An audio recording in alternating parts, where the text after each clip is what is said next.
If you stand up after embryo transfer, does the embryo drop out from your womb? When you went home, you saw some secretion on your underwear. Did the embryo drop out? Almost every patient after embryo transfer asks this question. It is quite normal because patients undergo very sophisticated treatment and desire to minimize all risk. This is understandable.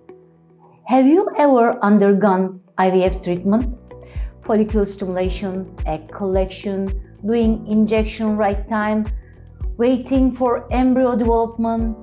Really stressful process from the patient's perspective. So, of course, you don't want to do a wrong thing to may cause implantation failure. Now, let's look at after embryo transfer life. Hello, my friends. I am Dr. Handan Namlı, your obstetric, gynecology and fertility doctor. To answer this question, firstly we understand what an embryo is. How does the uterus place in your abdomen? What does the uterus, your womb, look like? What happens in your body and womb after embryo transfer? What do I recommend to my patients after embryo transfer? Your womb is in your lower abdominal region. It is surrounded by pelvic bones and pelvic muscles. These bones and muscles protect your womb from outside effects like a fortress.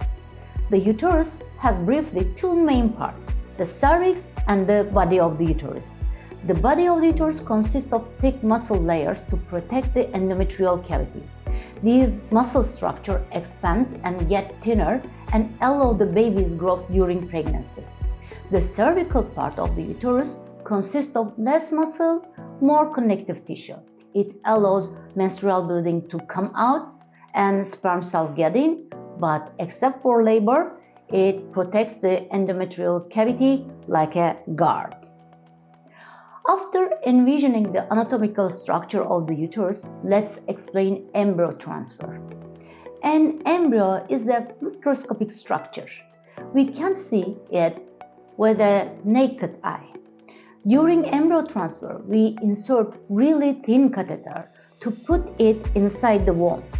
Most of the time, inner door of the cervix is tight and barely allows us to enter the uterine cavity. We leave the embryo almost in the 2/3 upper part of the endometrial cavity.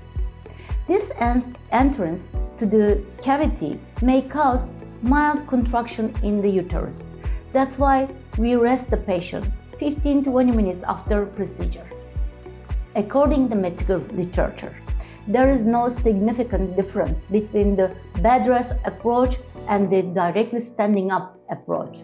But in our clinic, we prefer to give 15 to 20 minutes of bed rest. And the answer to the question, when you stand up, your embryo doesn't drop out because your womb protects the embryo like a castle. During this period, your embryo tries to find a good place in your endometrial cavity and begins physical, chemical, and electrical reactions to achieve implantation. Implantation is not only a mechanical process. So, gravity allows us to walk on the ground but not cause embryos to drop out. And you may see some secretion on your underwear. This is coming from your cervical mucus and our cervical flushing fluid that we use to clean the cervix before embryo transfer. I recommend to my patient the day of embryo transfer sedentary activities. I don't recommend active exercises, but the day after transfer, patient can return to their normal life except for heavy exercises and intra-abdominal pressure increasing activity. Total bed rest after embryo transfer has some risk also. Long-term immobilization may cause lower body blood circulation problems, constipation, and psychologically adverse effects. Waiting for beta HCG is really harsh period, and staying at home without moving makes this condition worsen. I recommend that my patients continue their normal daily activities without pushing themselves. Short or mild outdoor walks, having a good time with friends is generally more useful than bed rest. Of course, I do not recommend meeting where cigarettes and alcohol are consumed a lot. This is the subject of another video. I hope this information can help you. If you have questions, leave a comment below. Please subscribe and hit the like button to reach this video more people. Stay tuned